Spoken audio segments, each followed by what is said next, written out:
Watching out for you tonight. Already the costs are adding up big time in fighting some of the largest wildfires burning right now, but funding these natural disaster fights can be very complex. News 5's Allison Zimmerman joins us in studio tonight to explain how your money is used to fight these massive wildfires. Rob and Elizabeth, it is a complex process, but in the last several years, state lawmakers have learned a lot. Up until Waldo Canyon happened, there wasn't much money allocated to those wildfires, and now about $70 million are in a reserve fund to help out with the cost.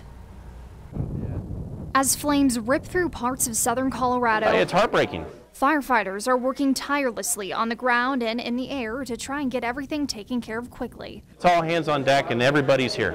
But with the need to limit the risk of damage and put the fire out, there's often an expensive price tag with it.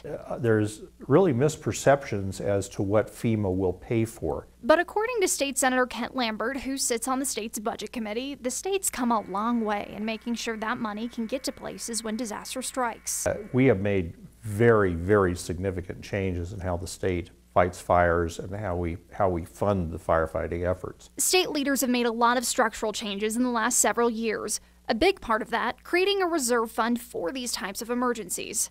And we've also given the governor some exceptional authority. And streamlining that process when the governor orders funds to these disasters. In the past, the governor needed legislative approval to get emergency funds out, but when disaster strikes, communities need help fast.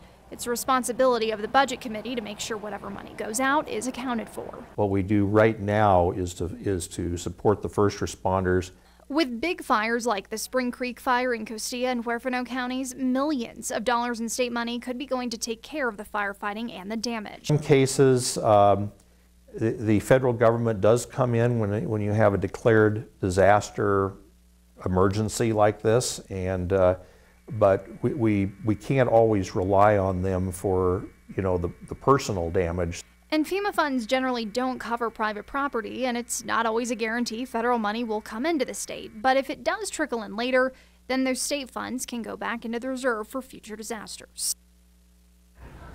Right now, the cost to fight the spring fire is about $4.1 million, and the High Chateau fire is costing a little more than $600,000. Always watching out for you, Southern Colorado. Allison Zimmerman, News 5.